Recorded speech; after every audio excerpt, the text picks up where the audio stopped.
As someone who can be there to help us not just understand Alzheimer's and dementia, but also how we can relate to people who have this disease. Alon is part of our Jewish task force on Alzheimer's, and it is a wonderful, wonderful group who work very hard trying to figure out how we can get the word out and we can train people and make people aware. We have a subgroup of the committee who are here today. Some of them will be on the panel in a little bit later, but I see Carol Shapiro and Gail Machov and Judy Witebsky and Rita Kellner, all of whom are active members of the committee, and I think that all of them deserve a special thank you from us. Thank you so much. Thank you. Thank you too.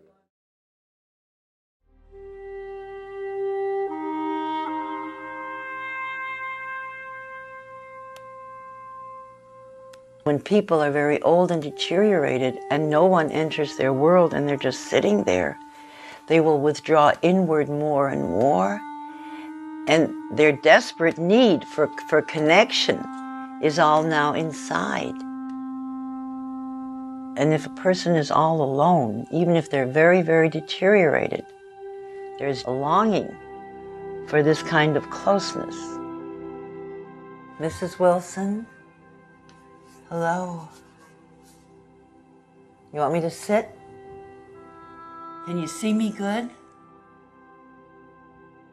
Gladys Wilson is a wonderful example of a person who is in the phase of repetitive motion, where people use movements, repetitive movements, because they don't have any more speech or very little speech, but they have human needs that need to be expressed.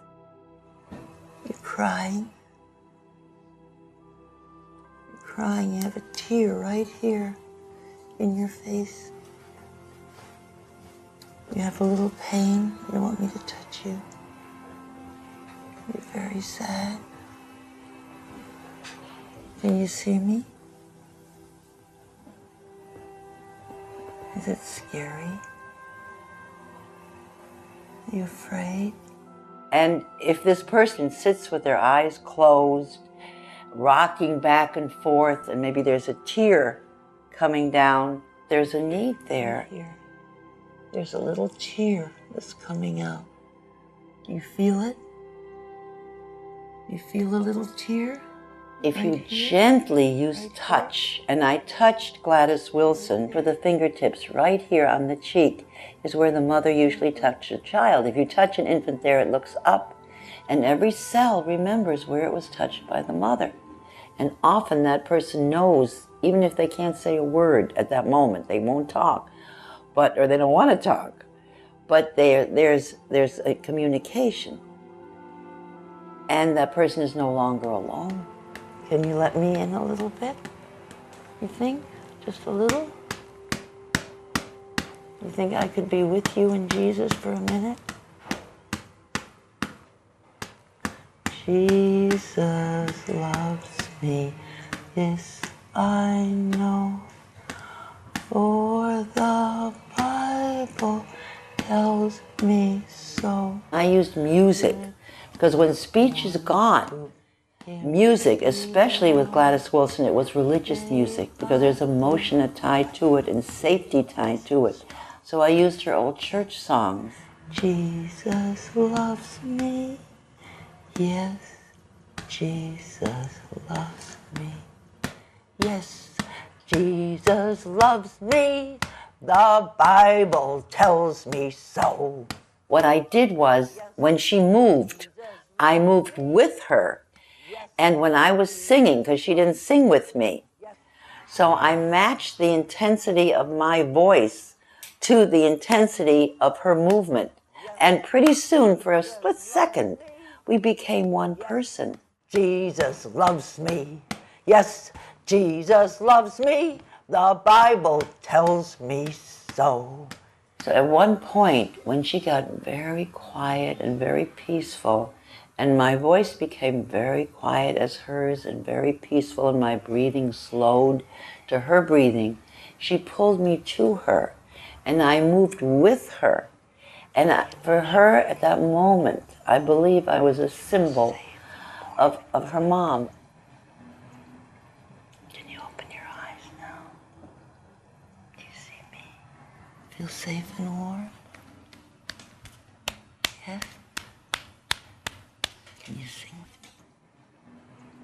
with me? He's got the whole world in his hands. He's got the whole world in his hands. He's got the whole world in his hands. He's got the whole world in his hands. He's got the mothers and the fathers. He's got the mothers and the fathers in his hands. He's got the mothers and the fathers in his hands. He's got the whole world in his hands. The breakthrough doesn't happen every time. The person will not always open their eyes and look at you. But if you keep trying and you keep centering yourself and really look at that person and really mirror their movements, maybe not this time, but the next time you come, you'll have a communication. You feel safe?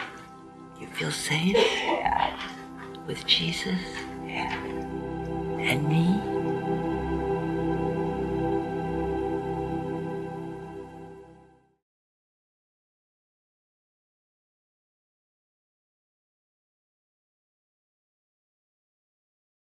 So we're now going to have the segment on spirituality and Alzheimer's disease. And I invite Rabbi Sharon Stifel, Rabbi Norman Cohen, and Rabbi Marcia Zimmerman to give this talk.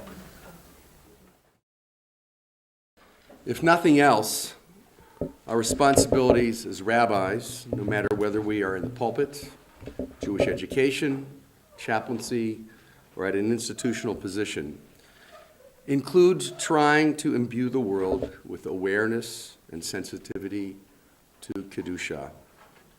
Many people today translate it as spirituality, an ethereal term, but we know it also to be earthly, part and parcel of everyday life, not something to be found only on retreats and during those magnificent, exceptional moments, as many picture Mount Sinai and the crossing of the sea, but instead in the mundane, sometimes most difficult parts of living. It's defined in part in the Holiness Code, Leviticus 19, to imitate those divine qualities that are embedded in every human being. In the Midrash, Akiva claimed that the most important commandment is love your neighbor as yourself. But the conclusion of that discussion is Ben Azai's insistence on the teaching that every human is created in the divine image with inalienable dignity, and thus any act of misbehavior against another person is an act of misbehavior against God too. If you look into the eye of another human being and see the divine spark, everything else should follow. Witnessing dementia often deludes us into believing that that sacred spark is slowly extinguishing or disappearing altogether. Our task as rabbis is to help and support people, especially the family, the caregivers, and to show that Kedusha is possible even when there is no response. We need to remember the person as they were, and not only as they now appear to us. Not to do so not only destroys the Kedusha in that person, but diminishes our own soul. Preserving their dignity also preserves our own. Why is this important to me now? For one thing, I'm in my 60s, and I know from professional experience what happens as we get older. For the past 32 years, I have been a rabbi at the same congregation, watching people age and getting to know them very well. And I'm also personally interested because of my mother, who is now in a memory care unit in an elderly living facility in Pittsburgh. The good news is that she has the sharpest mental acuity of the 40 people in the building. But that makes it more difficult for her because she sees a preview of what may be yet to come. After my stepdad died, she sold the house and moved into a condo building occupied mostly by elderly. She was there for 6 years until a stroke forced her to give up driving and to move into the assisted living unit of a senior care campus of buildings.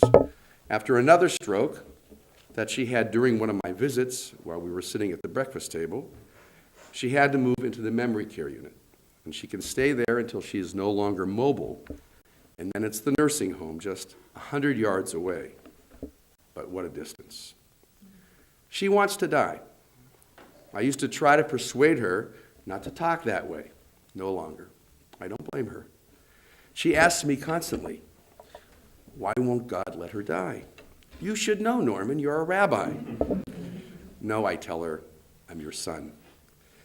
I cannot tell you how comforted I was when a colleague of mine, whose synagogue was just down the street from my mom's facility, stopped in unexpectedly to visit us.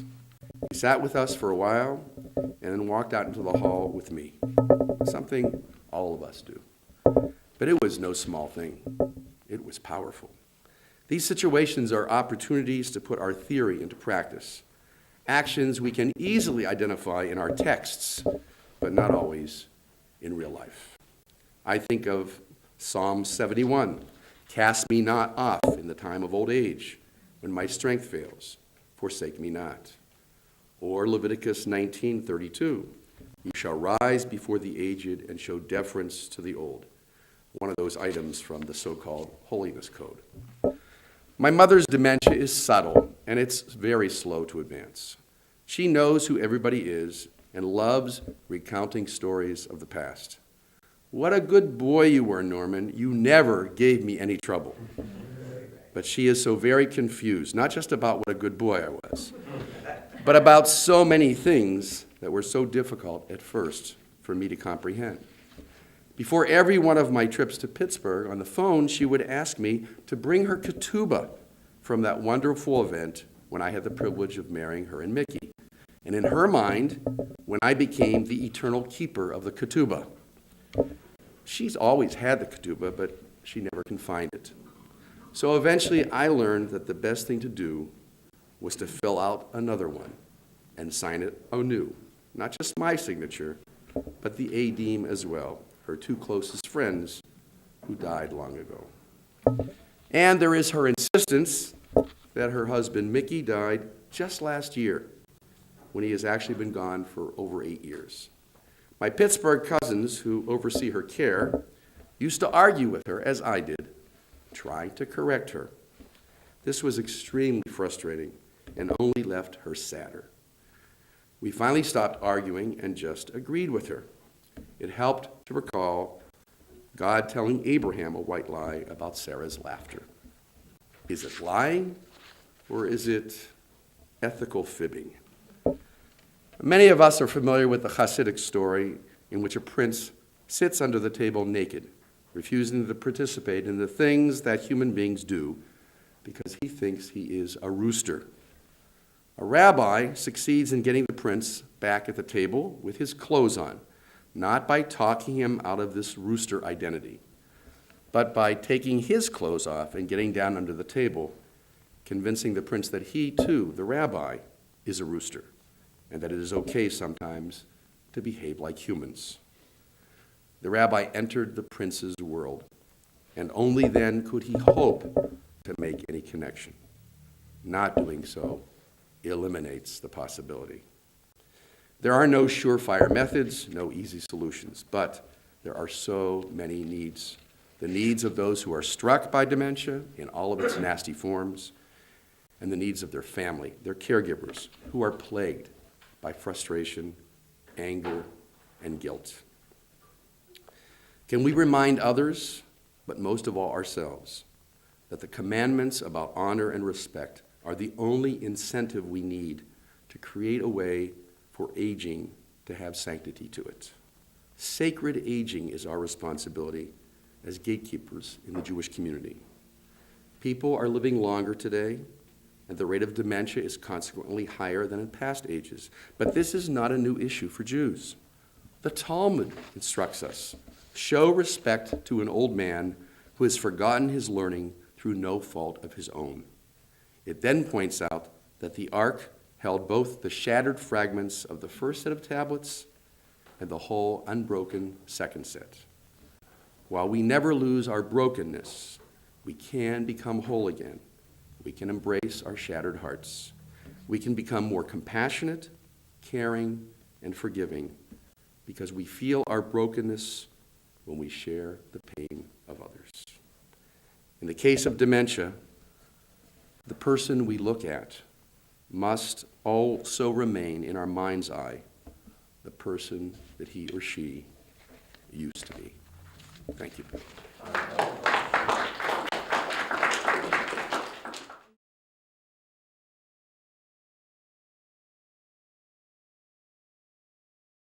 I want to share with you today some of what I've learned to take with me in my toolbox when I go on visits with people with dementia. And this is from primarily from my work with Shalom Hospice.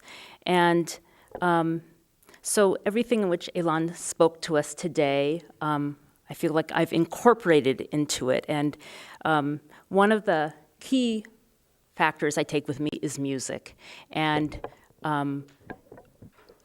I try to know a little bit about the person I'm visiting in terms of their background, but often I cannot tell you how many times I have sung Shalom Aleichem, or Avinu Malkeinu, or the Shema, or Mi Chamocha, or, it's Hanukkah that's coming up, or, when Passover's coming up.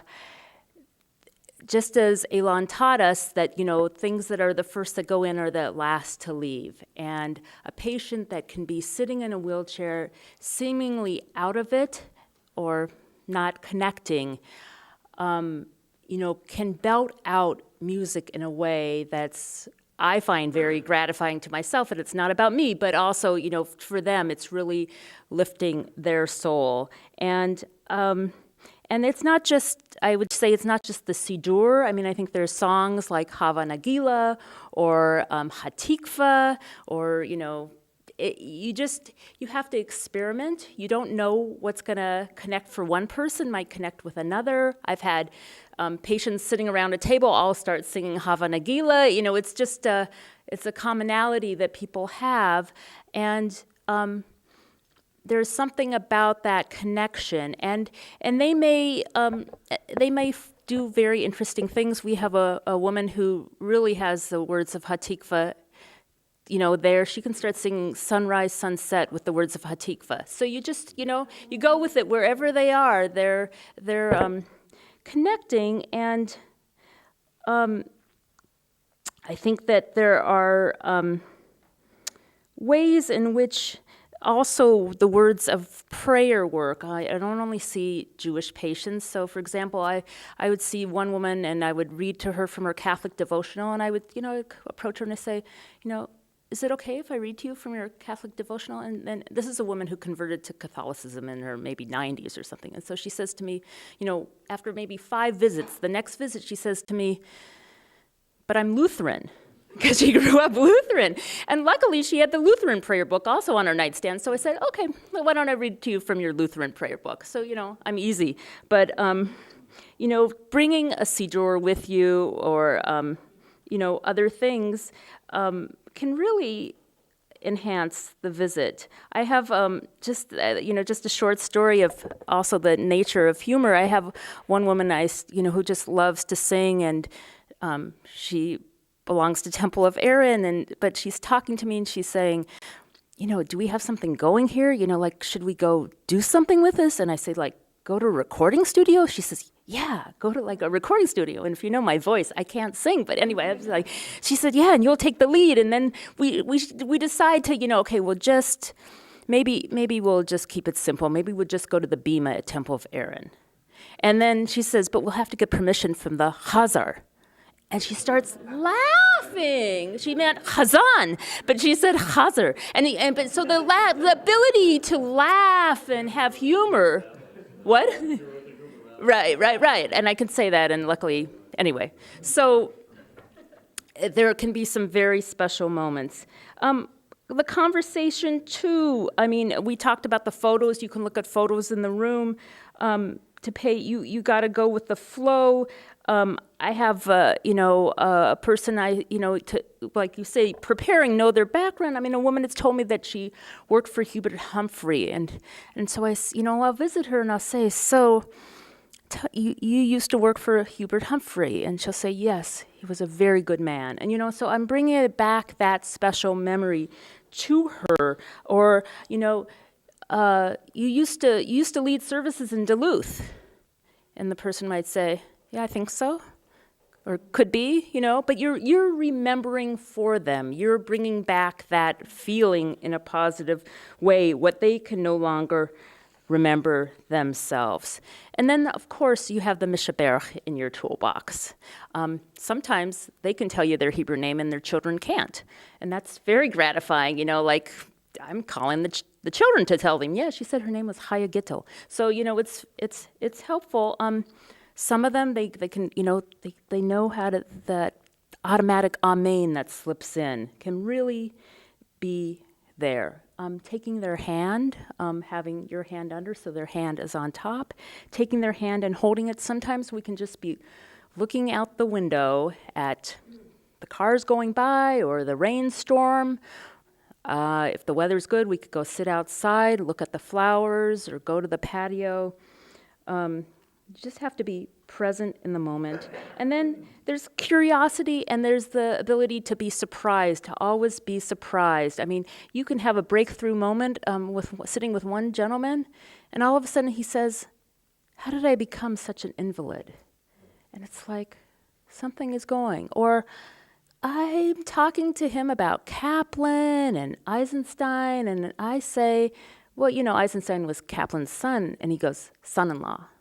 And this is like, oh, okay, he's really, you don't know. And, like we learned, one encounter doesn't tell you what the next encounter will be, and one encounter with the same person doesn't tell you what the next encounter will be.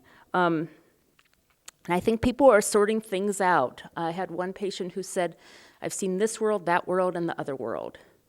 He kept on saying this to me, and he was a veteran, and I've seen this world, that world, and the other world. I mean, that is like profound, and he's probably has seen that, and he's getting ready to see another world, or very common to hear, I want to go home. And what is home, and how can you construct home? Just very briefly, I also want to touch on the fact that we still have Holocaust survivors in our midst, and they may be sorting things out that, one patient might say, shit on Deutschland, and, just like, really sorting out what happened to the family. And another person may just have very, talk about how good the cousins in Chicago were when she came to America, but blocking out a whole thing. So you just have to take it, and I think our Russian population also has I would call them in the Holocaust survivor domain, anything that the World War II really had serious effects on people's lives, and they may be processing that. They may have undiagnosed PTSD, which I guess brings me to my final point, which is that people can have dual diagnoses or multiple diagnoses. So you may have somebody with dementia that also has mental illness, and you don't know what you're approaching, and so they want to kill me, they want to kill me, they want to kill me. They may be repeating that, and that may not just be dementia. That may also be some diagnosis that has come along later, and again, you don't know, and your presence, just knowing your presence, being there, you have to have faith that it makes a difference. Obviously, when there's smiles, that helps a lot. When you're told to leave, then you leave. So you really need to be aware of the other, and I guess one final note is to communicate with the family that you were there, either to leave a note in the room or to call the family, because the family, and which we're going to obviously hear about next, is so appreciative of that encounter, so appreciative to hear about things that might have been said, about connections, just that the person that you visited is not likely to share that the rabbi came to see them. They might. I mean, they're all different types of people, but most not likely to. And so you're telling the family that you were there can be extremely meaningful.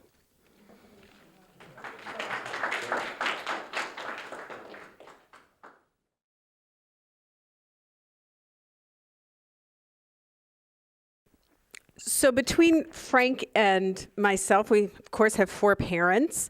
The first parent to die was Frank's mother, who died of ovarian cancer. And through her process, she was telling us that Frank's father was losing his memory and having a great deal of difficulty. Now, my mother-in-law was not always the most patient with that experience, but we really didn't know. Yes, we had experienced in the past mood swings when we were on vacation with them, and my father-in-law got very upset with my mother-in-law, kind of saying that she didn't do X, Y, or Z, and we didn't know the facts. And we definitely understood his concern and for his partner, who he said was doing things that were upsetting him. So we had an inkling that these things were going on, but we really didn't see it day in and day out like she did. And before she died, she told us that we needed to bring him here, which we did. So within the year after she died, we brought my father-in-law here, and many of you might have met him. He was a Holocaust survivor. And very much of what you were just saying, he was really amazing for a large chunk of time when he came here. And we took him everywhere. We took him to Temple Israel, and people sat next to him. And he was such a gentleman, and he was always dressed so beautifully and loved all the beautiful things. He was one of the smartest people I've ever met.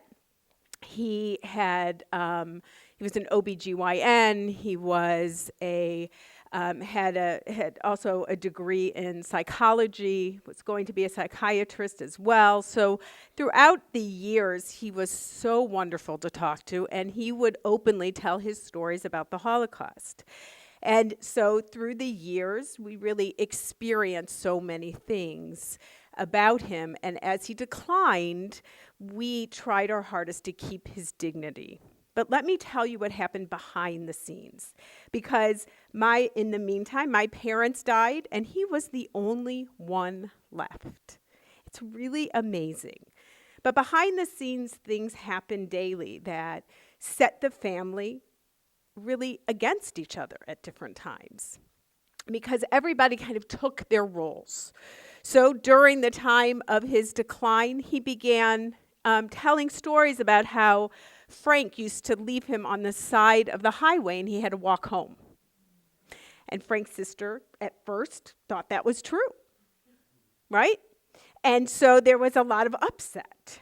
Then he went to her and realized, oh my goodness, he then is moving towards everyone. And what was really important was that the family really didn't sit down to talk about what each family member was capable of doing, who was able to be there to support him through the daily activities, who was there to help him pay his bills, who was there to help him clean his house.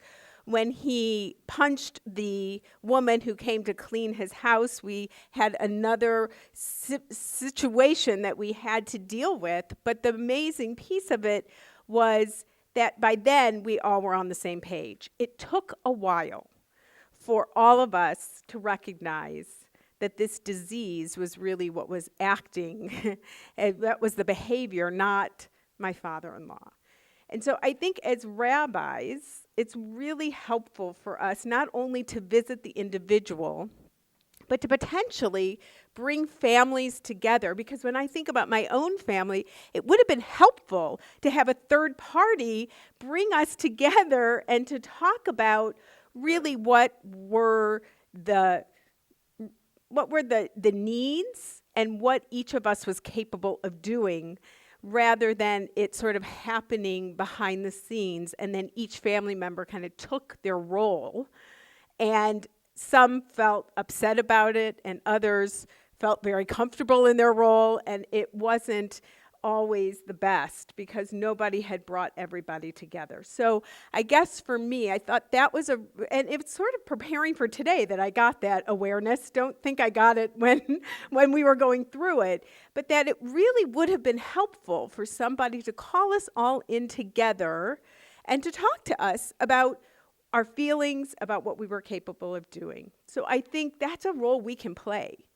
The other role I think we can play is, again, that support. And I come here with an al-hate because I don't check in enough on families that have people who are in different stages of dementia because it's the long haul. It is a long and progressive disease. My father-in-law for 15 years had that, and we dealt with it every day for 15 years. He lived here for 10. And I never even thought to reach out to have help. I never even thought that somebody should call me. I just didn't think about it. And preparing for today, I realized, wait a minute, that's a role we can play. And that's a really positive role that we can help not only call the individual or come and visit, which were beautiful explanations of how to do that, because we stopped, again, fighting with my father-in-law that, no, we didn't leave him on the side of the highway. We asked him, how did you get home? Wow, that's really amazing. And he would show us, this is how I got home. We're like, wow, that's pretty amazing. Yeah, and I didn't get hit by a car. That's amazing. It really was amazing because he would have gotten hit by a car. So those are the kinds of things. The other thing I would say is that, let's go to Holocaust survivors for a moment, because I want to go to the families of Holocaust survivors. They have rarely, not in every instance, seen somebody grow old. Their grandparents died in the Holocaust. They've only had people of a certain generation who they've lived with. And so, and I, having grandparents, saw people grow old. And I realized at one point, we were schlepping my father-in-law out in the ice and the snow because we felt like he needed to get out. And then I realized at one point, wait, there was a point where I was growing up that we always went to my grandparents. They didn't come to us. We went to them. And it was this kind of switch of saying, again, we can go to them where he feels comfortable, where he feels safe, and what is it? Safe, comfortable, and happy, and pain-free. Safe, happy, and pain-free. So we could go to him.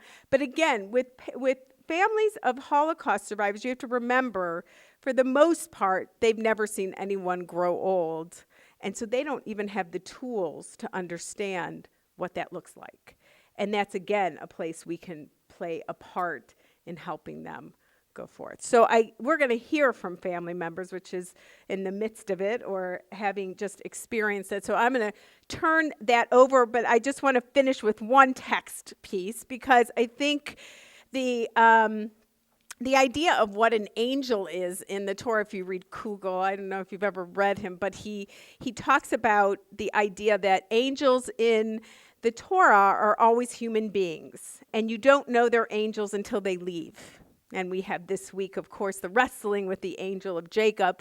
But I thought that, we can see ourselves as angels, that the visit might be good, it might be bad, it might be insightful, it might not be, but the bottom line is, if we can keep them happy and safe and pain-free, that in some ways we can be that angel, and that's sort of the role that we play for those individuals. So now I'm going to turn it.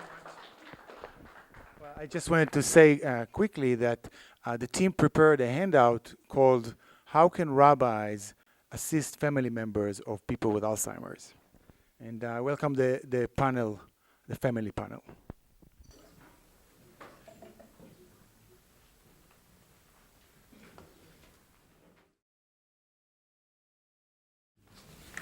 We're going to start with just a brief introduction.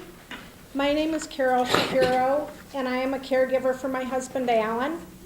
I have helped Alan in all aspects of daily living. kept him safe from wandering, and made difficult decisions during each new crisis, always trying to anticipate what might come next. I mourn each loss, and I am tired. Alan has slowly been robbed of his memory, executive skills, self-awareness, personality, ability to care for himself, and his use of language. He now lives with fear, anxiety, and delusions, and in the past had anger and agitation. My name is Sumner, and I've been caring for my wife for the past 8 years. She's in the middle stages of Alzheimer's. I do everything for her, not only the daily basic services and needs, but helping her to fully realize that after 61 years of marriage, she will always be my love and a very special and engaged person. I am the face of Alzheimer's. My name is Josh. I'm a grandson of a Bubby who had dementia. As my Bubby's dementia progressed, I always had this fear of walking into her room and her not recognizing me. It was something that my younger cousins experienced, and it was a concern of mine that I would experience the same thing. Fortunately, that didn't happen, but it was always something in the back of my head that I was fearful about. Carol, I'd like to ask you a question. There's a lot of transition within the disease, and how can a rabbi help you as a caregiver through this process? I think caregiving for someone with memory loss is more challenging and difficult and all-encompassing than caregiving for those with other illnesses. I can mentally prepare myself for the transitions that are coming, but when they happen, I'm never, ever ready emotionally. So even though I know these things are happening, when they do happen, it's a devastation and a loss. And I find that what I need to do is mourn each loss and then roll up my sleeves and say, okay, he's not who he was yesterday. What do I need to do to change to make it more comfortable for him and deal with the next new normal? So as a caregiver, it's really important to find the place where you're not expecting them to change, but you're changing with the disease. It's really important to counsel care partners and caregivers in letting them know the notion that they can't do the disease alone, that you need a team approach, and care partner wellness is really, really important, and supportive services to sustain the caregiver are crucial. We're dealing with ambiguous loss. Our loved one is here but not here, and it's difficult because there's no closure and the grief is ongoing. Counseling families, especially those who are in disagreement, as Rabbi Zimmerman said, and there's a lot of, with divorce and mixed families, it makes it even more difficult. But to see that families become on the same page and making decisions together, especially making decisions including placement and end of life, are really, really important. You kind of have what you think you want to happen, and it's black and white, but then there's all the gray in between that you're usually dealing with. So making decisions and having everybody on the same page is really important. Alzheimer's disease is a journey, and it's long and exhausting for families. So knowing that, for me it would have helped if somebody had helped with Alan in the beginning. Maybe some of it would have taken some of his anger. He never accepted that he had the disease. And dealing with how you deal with a cancer patient, explaining what's going to be happening, if you can get the person early in the disease process and help them become comfortable or accept the disease would really, really be helpful. I think my question is, how can we offer spiritual support, respite support, emotional support, and educational support for families and awareness for our community? Thank you. Sumner, what is the most important thing that you want your rabbi to know and to do to help you and the person you care for? To remove the stigma. There used to be a stigma relative to HIV/AIDS. That's largely removed. Prior to that, there was a stigma associated with cancer. That's largely removed. Now the stigma is with Alzheimer's disease. When my wife doesn't respond as expected when interacting with others, people tend to stop the interaction or not start it at all, thinking she's not interested. However, people should understand that there is a real person inside who, like everyone else, needs to be touched, needs to be engaged, needs to be included in conversation and in activities, needs to feel valued and to be treated with dignity. I define connection as the energy that exists between people when they feel seen, heard, and valued, when they can give and receive without judgment, and when they derive sustenance and strength from the relationship. In addition, education is very important, so you can be an effective advocate, caregiver, and advisor. To know where the useful conferences, memory clubs, research, caregiver groups, effective medical diagnoses, and medical care are. We're very lucky in the Twin Cities because there are a variety of available groups providing help. And Josh, how and when would you like your rabbi to approach you to talk to you about a loved one, your loved one, who is dealing with dementia? Yeah, I think for me, I think it's important throughout the entire process. Rabbi Zimmerman put it very well, just having that conversation with the family as a whole and bringing the group together is so important and so critical.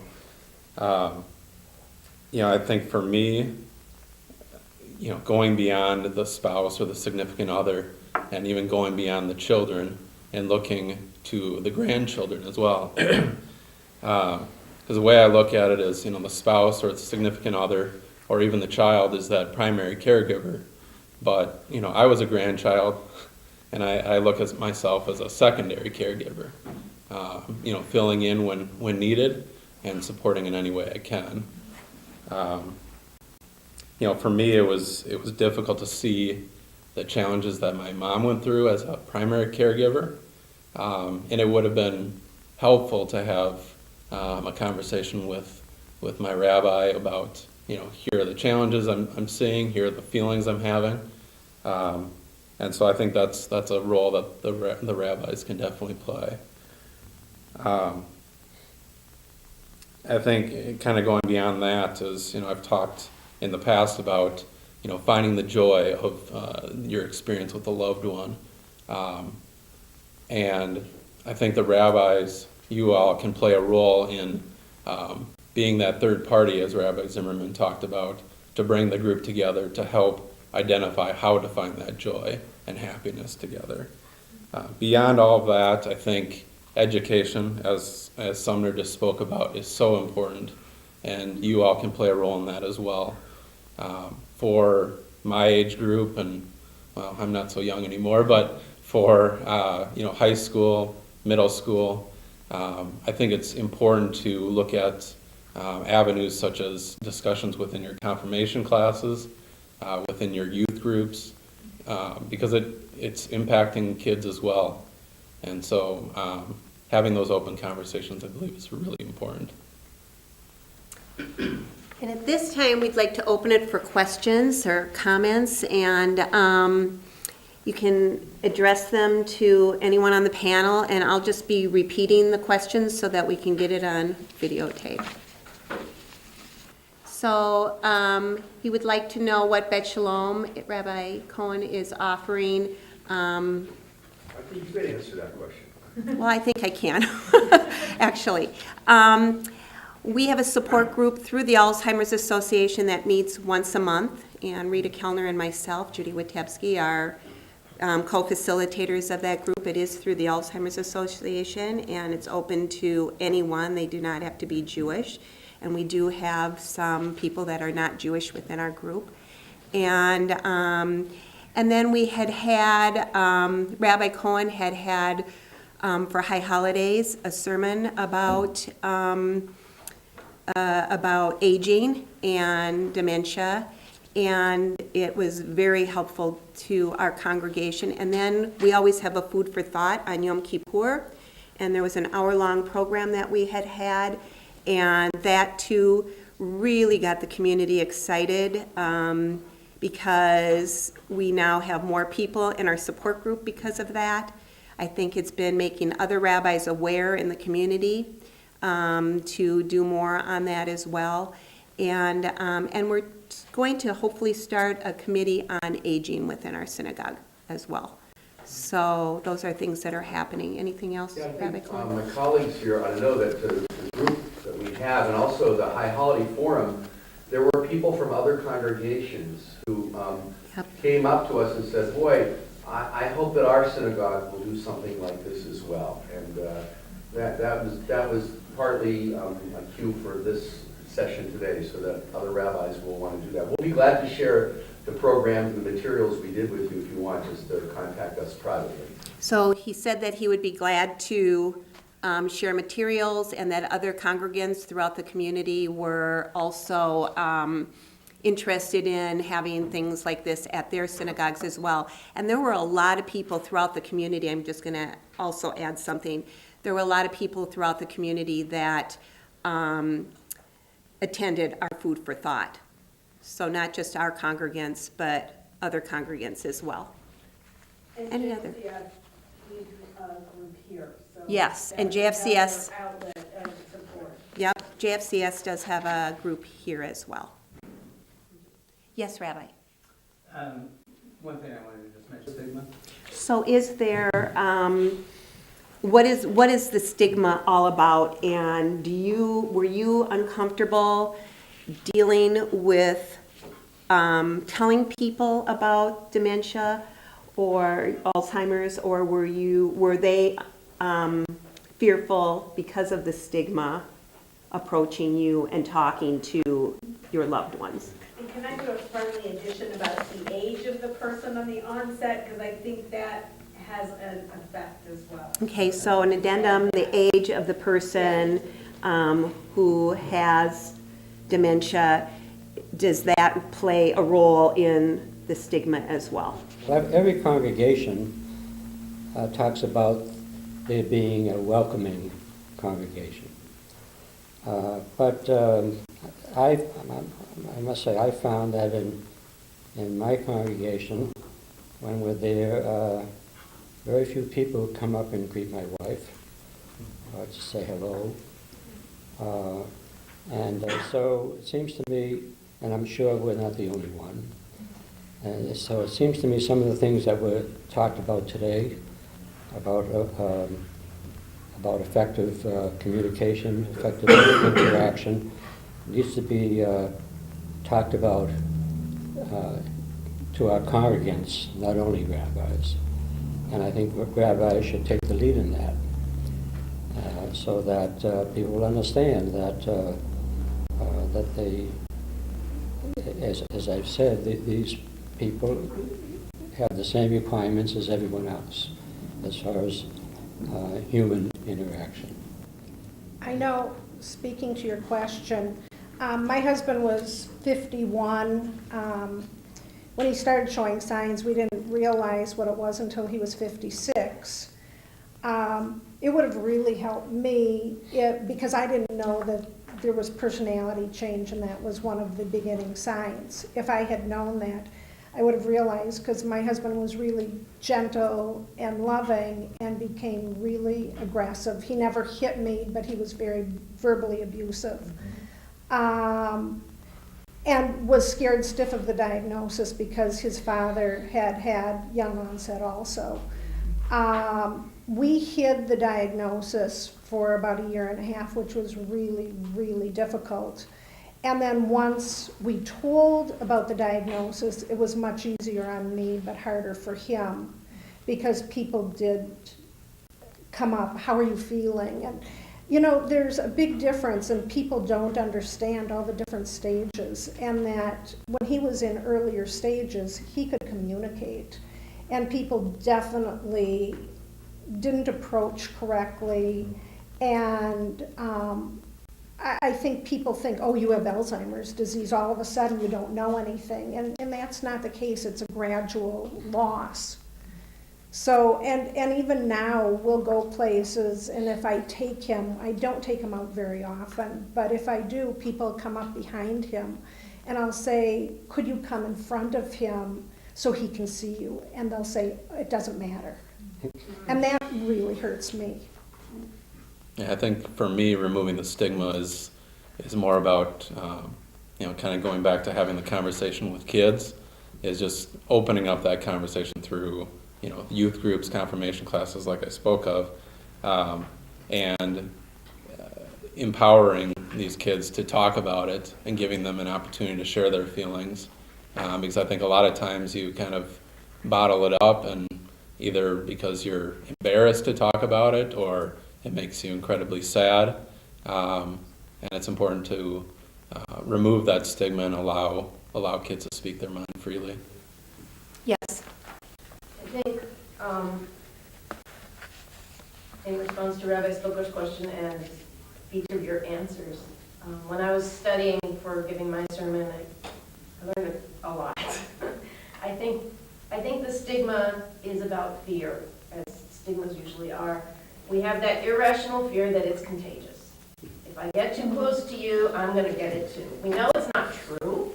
We're not going to get AIDS or cancer or Alzheimer's disease by getting up close and personal, but we're still afraid of that. And I think naming that fear, second, alleviating that fear by teaching, by telling our congregants. I think we can support our caregivers and our people with Alzheimer's by teaching all the people that don't have it how to talk to, approach from the front, get up close, what she was teaching us in the video and what Alon was teaching us. We need to teach that to our people. It's really simple stuff, but it's counterintuitive and we're afraid of it. But if our people know, I think we can support our people that are dealing directly with Alzheimer's by teaching the people that aren't. And one of the things that struck me most powerfully when I was studying it was one little line that a study showed that even if the person with Alzheimer's is not going to remember that you made them feel good that minute, it heals them. It has a salutary effect. And I struggled for a better word for salutary, I couldn't find one, but it heals them. I think it's counterintuitive. We think, well, they're not going to remember anyway, so why should I bother? But they're not going to remember, but their body will remember that they felt good for that moment. Yeah. And that was huge for me. The last thing I want to share is I looked at the books there, and I noticed one was missing. I think it's called Sacred Fragments, but I'm not positive, by Rabbi Doug Cohen, a colleague of mine. And it's an excellent book for us, Jewish perspectives from rabbis, social workers, and family members. So I encourage you to look at that. That would be great. And one more, Rabbi. Oh, Carol, when people say, oh, that's okay, what do you hear that they're saying? I mean, you said it really hurts. It hurts because they're telling me that it doesn't matter. It doesn't. It doesn't matter that they come in front of him. Because they think it doesn't matter to your husband, or because they're just saying, actually, no, I don't want to. Yeah, I'm not sure. I'm not sure, but it's happened more than once. So, and at this point, I'm not sure if my husband would remember them or not, but let him be the one to either smile or not. He can't always see what's in front of him. There's many days that I'll go, and he doesn't even know that I'm there. But my presence is there, and I'm feeling it, and I'm hoping he's feeling it. Do you find yourself reassuring people a lot? Like, it's okay? Do you find yourself reassuring people a lot? Reassuring, Like it's okay to talk to them? yeah, I mean, I don't take him out very much anymore because it's gotten really difficult. He gets scared and he collapses. So unless I have somebody else with me and an aide, I really can't take him out. And he's living in a small facility with 6 other residents. We are out of time for questions and answers. We're hoping to put this on some sort of electronic source, and we'll let you know when that comes. There's also a bookmark that has many resources in the Jewish community for you to look at. And there's also an evaluation, and we'd like you to take the time to fill that out. And if not here, please make sure you send it to us either by email or however, as soon as possible. And I'd just like to share a few thoughts. It's our hope that we introduce to you the effective communication strategies and techniques when meeting with someone with Alzheimer's disease. It is our hope that we all look at the person's remaining abilities and their strengths to preserve their dignity. Finally, clergy involvement is necessary during the disease process, including during the early part of the disease when one thinks that things appear to be going well, when in fact they're not. Also, spirituality is so important and crucial to the caregiver and those with Alzheimer's disease in helping to cope with the disease. Each of us has a unique story. We must accept limitations, work with strengths, and provide unconditional love to those with memory loss. Thank you for coming. We really appreciate it. And I just want to thank the committee that did so much work along with Sharon and Norman, and our 3 presenters. Thank you so much, and to all of you for staying and being here. I feel like we're on the right track. So thank you, thank you, thank you. Take some coffee on your way out, and we'll continue on. Thank